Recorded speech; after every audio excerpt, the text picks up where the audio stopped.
3 ತಿಂಗಳಿಂದ ಗೃಹಲಕ್ಷ್ಮಿ ಹಣ ಬಾಕಿ. ತಪ್ಪು ಮಾಹಿತಿಯನ್ನು ನೀಡಿದ್ರ ಸಚಿವೆ ಲಕ್ಷ್ಮಿ. ಹಣಕಾಸು ಇಲಾಖೆಯತ್ತ ಬೊಟ್ಟು ಮಾಡಿದ್ಯಾಕೆ? ಇದುವೇ ಚದುರಂಗದ 2ನೇ ಸ್ಟೋರಿ. ಎಡವಟ್ಟಿಗೆ ಯಾರು ಹೊಣೆ?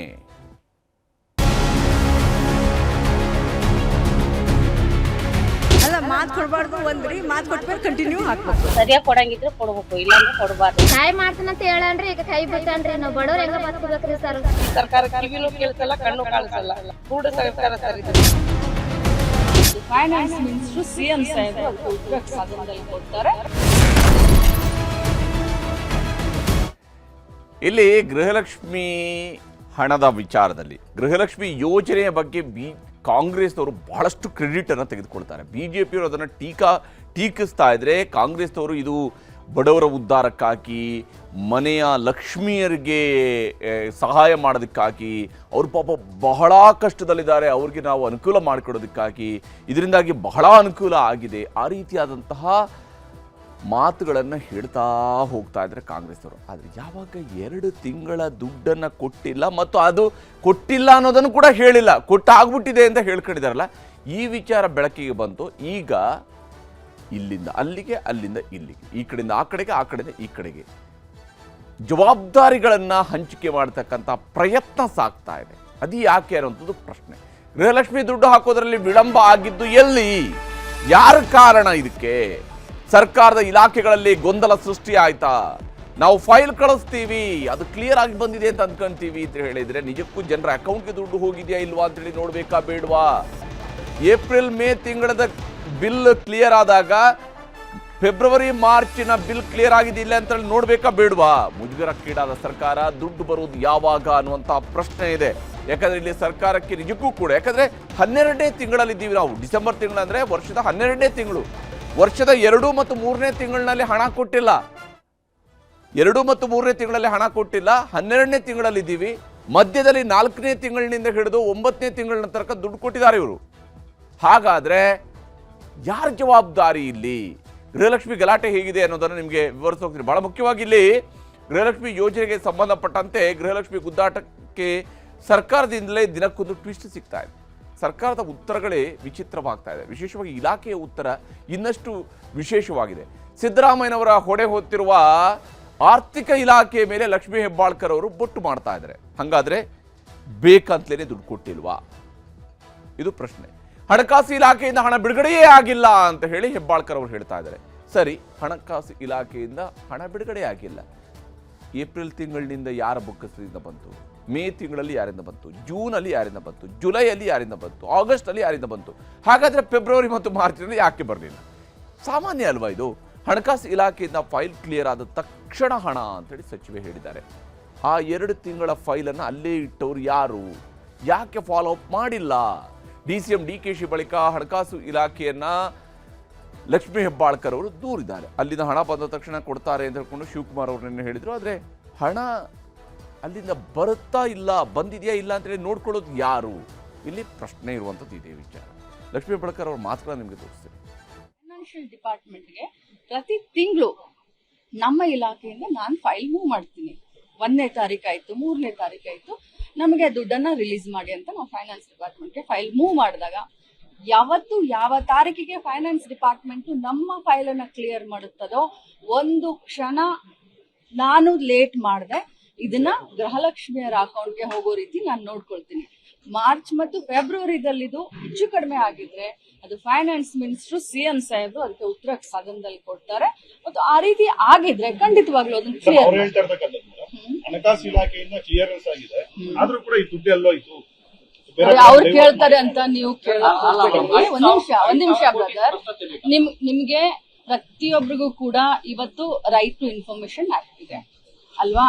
ತಾವು ಕೂಡ ವಿದ್ಯಾವಂತರು, ತಾವೆಲ್ಲ ನನ್ನನ್ನು ಕ್ವಶನ್ ಮಾಡ್ತಾ ಇದ್ದೀರಾ. ನೀವು ಅವ್ರಿಗೆ ಈ ರೀತಿ ಕ್ವಶನ್ ಮಾಡಿ, ಈ ರೀತಿ ಚೈಲ್ಡಿಶ್ ಆಗಿ ಕ್ವಶನ್ ಮಾಡಕ್ ಹೋಗ್ಬೇಡಿ. ವಿರೋಧ ಪಕ್ಷದವರು 5,000 ಕೋಟಿ ಎಲ್ಲಿ ಹೋಗಿದೆ? 5,000 ಕೋಟಿ ಬಿಡುಗಡೆನೇ ಆಗಿಲ್ಲ. ಬಿಡುಗಡೆ ಆಗಿದ್ರೆ 5,000 ಕೋಟಿ ಎಲ್ಲಿ ಹೋಗಿದೆ? ಬಿಡುಗಡೆ ಆಗಿಲ್ಲ. ಇಲ್ಲಿ ಸಚಿವರ ಉತ್ತರ ನಿಜಕ್ಕೂ ತಮಾಷೆಯಾಗಿದೆ. ಪ್ರಶ್ನೆ ಕೇಳಿದ್ದೇನು, ಆ 5,000 ಕೋಟಿ ಏನಾಯಿತು? ನೀವು ಚೈಲ್ಡಿಶ್ ಆಗಿ ಈ ರೀತಿಯಾಗೆಲ್ಲ ಪ್ರಶ್ನೆ ಕೇಳಕ್ಕೆ ಬರಬೇಡಿ ಅಂತೇಳಿ ಮಾಧ್ಯಮದವರ ಮೇಲೇ ಉತ್ತರವನ್ನು ಕೊಡ್ತಾರಲ್ಲ ಮಂತ್ರಿಗಳೇ. ಚೈಲ್ಡಿಶ್ ಆಗಿ ಉತ್ತರ ಕೊಟ್ಟಿರೋದು ನೀವು ಇಲ್ಲಿ. 1ನೇ ತಾರೀಕು 3ನೇ ತಾರೀಕು ಒಳಗಡೆ ನಾನು ಫೈಲ್ ಕಳಿಸ್ತೀನಿ, ಫೈಲ್ ಅಲ್ಲಿಂದ ಕ್ಲಿಯರ್ ಆದ ತಕ್ಷಣ ದುಡ್ಡು ಹಾಕ್ತೀನಿ ಅಂತೇಳಿ ಹೇಳ್ತಾ ಇದ್ದೀರಲ್ಲ. ಹಾಗಾದರೆ ಫೆಬ್ರವರಿ ಮತ್ತು ಮಾರ್ಚ್ ತಿಂಗಳಲ್ಲಿ ನೀವು ಕಳಿಸಿದ ಫೈಲ್ ಕ್ಲಿಯರ್ ಆಗಿದೆ ಇಲ್ಲ ಅಂತೇಳಿ ನೋಡ್ಕೊಳ್ತಾ ಇಲ್ಲ ನೀವು. ನಿಮ್ಗೆ ಅದೇ ಗೊತ್ತಾಗ್ತಾ ಇಲ್ವೇ? ಇದು ಯಾರ ತಪ್ಪು? ಇದು ಪತ್ರಕರ್ತರ ತಪ್ಪ? ಪ್ರಶ್ನೆ ಕೇಳಿದವರ ತಪ್ಪ? ಯಾವ ರೀತಿಯಾದಂಥ ಉತ್ತರವನ್ನು ಒಬ್ಬರು ಮಂತ್ರಿ ಕೊಡ್ತಾರೆ ಅಂತ ಹೇಳಿದ್ರೆ ನಿಜಕ್ಕೂ ರಾಜ್ಯದಲ್ಲಿ ಯಾವ ಸ್ವರೂಪದಲ್ಲಿ ಇಲಾಖೆಯ ಜವಾಬ್ದಾರಿಗಳನ್ನು ಸಚಿವರುಗಳು ಮರ್ತಿದ್ದಾರೆ ಅಂತ ಹೇಳೋದಕ್ಕೆ ಇದು ಉದಾಹರಣೆಯಾಗಿ ನಮ್ಮ ಕಣ್ಣ ಮುಂದೆ ಇರುವಂಥದ್ದು. ಹಣಕಾಸು ಇಲಾಖೆಗೆ ಫೈಲ್ ಕಳಿಸಿ ಸುಮ್ಮನಾಗಿ ಬಿಟ್ರಾ ಅಂತ. ಹಣಕಾಸು ಇಲಾಖೆ ಫೈಲ್ ಕಳಿಸಿದ್ದಾರೆ, ಏಪ್ರಿಲ್ ತಿಂಗಳದ್ದು ಫೈಲ್ ಕ್ಲಿಯರ್ ಆಗಿ ಬಂದಿದೆ ಅಂತ ಏಪ್ರಿಲ್ ತಿಂಗಳದ್ದು ಹಣ ಹಾಕಿದ್ದಾರೆ. ಅದೇನು ಏಪ್ರಿಲ್ ತಿಂಗಳಲ್ಲೇ ಹಾಕಿದ್ದಾರೆ ಅಂತಲ್ಲ, ಮೇ ಜೂನಲ್ಲಿ ಹಾಕಿರುವಂಥದ್ದು ಇದೆ. 2 ತಿಂಗಳದ್ದು ಮೊದಲಿಲ್ಲೇ ಡಿಲೇ ಆಗ್ತಾ ಬಂದಿದೆ.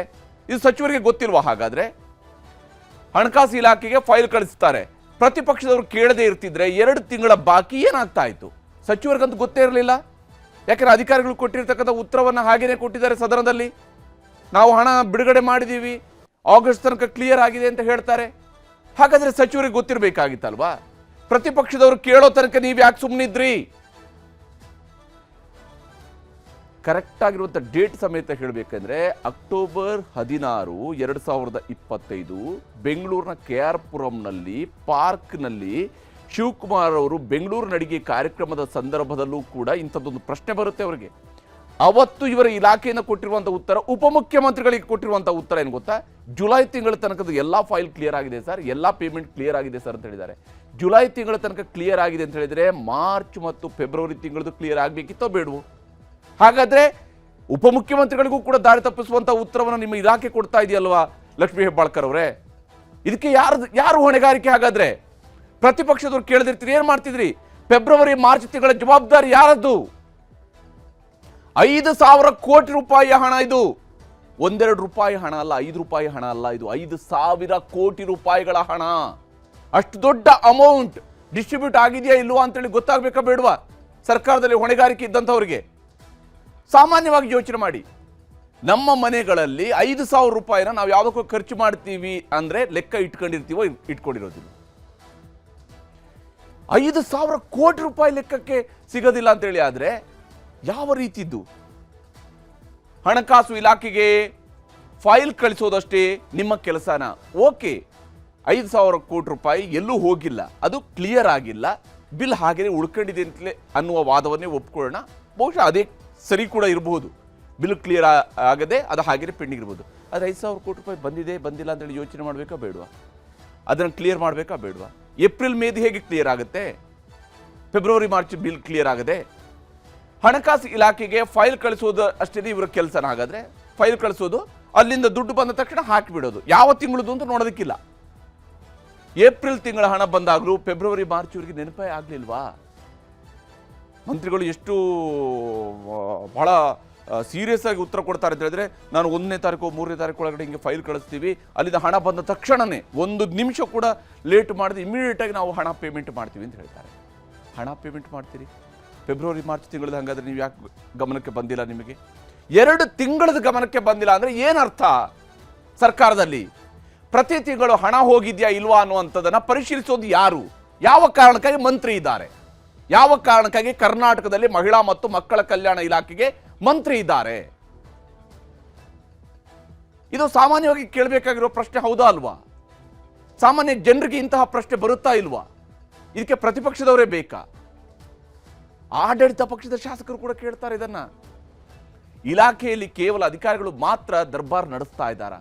ಯಾಕಂದ್ರೆ ಉಪಮುಖ್ಯಮಂತ್ರಿಯವರಿಗೆ ಅವತ್ತು ಉತ್ತರ ಕೊಟ್ಟಂತ ಅಧಿಕಾರಿ ಹೇಳ್ತಾರೆ, ಜುಲೈ ತಿಂಗಳ ತನಕ ಕ್ಲಿಯರ್ ಮಾಡಿದೀವಿ ಸರ್. ವೆರಿ ಕ್ಲಿಯರ್ ಆಡಿಯೋ ಅವತ್ತು ಶಿವಕುಮಾರ್ ಅವರೇ ಮಾಧ್ಯಮದ ಮುಂದೆ ಪ್ಲೇ ಮಾಡಿದ್ರು. ಅವರೇ ಮಾತಾಡುತ್ತಾ ಹೀಗೆ ಮೈಕ್ ಹಿಡ್ಕೊಂಡು, ಮೊಬೈಲ್ ಹತ್ರಕ್ಕೆ ಮೈಕ್ ಹಿಡ್ಕೊಂಡು ಕೇಳಿಸಿದ್ರು, ಜುಲೈ ತಿಂಗಳ ತನಕ ಕ್ಲಿಯರ್ ಆಗಿದೆ. ಆ ಹೆಣ್ಮಗಳು ಕೇಳಿದವ್ರಿಗೆ ಹೇಳಿದ್ರು, ಇವರ ಅಧಿಕಾರಿಗಳ ಮಾತನ್ನು ನಂಬಿಕೊಂಡು ಸಚಿವರು ಹೇಳ್ತಾರೆ, ಉಪಮುಖ್ಯಮಂತ್ರಿಯವರು ಹೇಳ್ತಾರೆ, ನೀನು ಸುಳ್ಳು ಹೇಳ್ತಿದ್ಯಮ್ಮ, ನಾನು ಹಿಂಗಾಗಿ ಹೇಳಿದ್ರೆ ಅಧಿಕಾರಿನ ಸಸ್ಪೆಂಡ್ ಮಾಡ್ತಾ ಇದ್ದೆ ಅಂತೇಳಿ. ಈಗ ಯಾರನ್ನ ಸಸ್ಪೆಂಡ್ ಮಾಡಬೇಕು? ಈ ರೀತಿಯಾಗಿ 2 ತಿಂಗಳು ಕೊಡದೆ ಕೂತ್ರೆ ಸಚಿವರಾಗಿ ಇಲಾಖೆ ಮೇಲೆ ಹಿಡಿತ ಯಾರದ್ದು? ಯಾರದ್ದು ಹಿಡಿತ? ಯಾರಿಗೆ ಗೊತ್ತಿರಬೇಕಾಗಿರೋದು? ನಿಮ್ದು ಅಲ್ವಾ? ನೋಡಿ, ಕರ್ನಾಟಕದ ಶಾಸನ ಸಭೆಯಲ್ಲಿ ಅದ್ಭುತವಾದಂಥ ಉತ್ತರವನ್ನು ಕೊಡ್ತಾ ಇದ್ದಂತಹ ಮಂತ್ರಿಗಳನ್ನು ನಾವು ನೋಡಿದ್ದೀವಿ. MP ಪ್ರಕಾಶ್ ಅಂತವರು 7-8 ಇಲಾಖೆಗಳ ಬಗ್ಗೆ ನಿರರ್ಗಳವಾದಂಥ ಉತ್ತರವನ್ನು, ಸ್ಪಷ್ಟವಾದಂಥ ಉತ್ತರವನ್ನು ಕೊಡ್ತಾ ಇದ್ದಂಥದ್ದು ಉದಾಹರಣೆಗಳು ಕರ್ನಾಟಕ ವಿಧಾನಸಭೆಯಲ್ಲಿದೆ. ಆದರೆ ತಮ್ಮ ಒಂದು ಇಲಾಖೆಯ ಉತ್ತರವನ್ನು ಕೊಡೋದಿಕ್ಕೆ ಇಷ್ಟೆಲ್ಲ ಸರ್ಕಸ್ ಬೇಕಾ?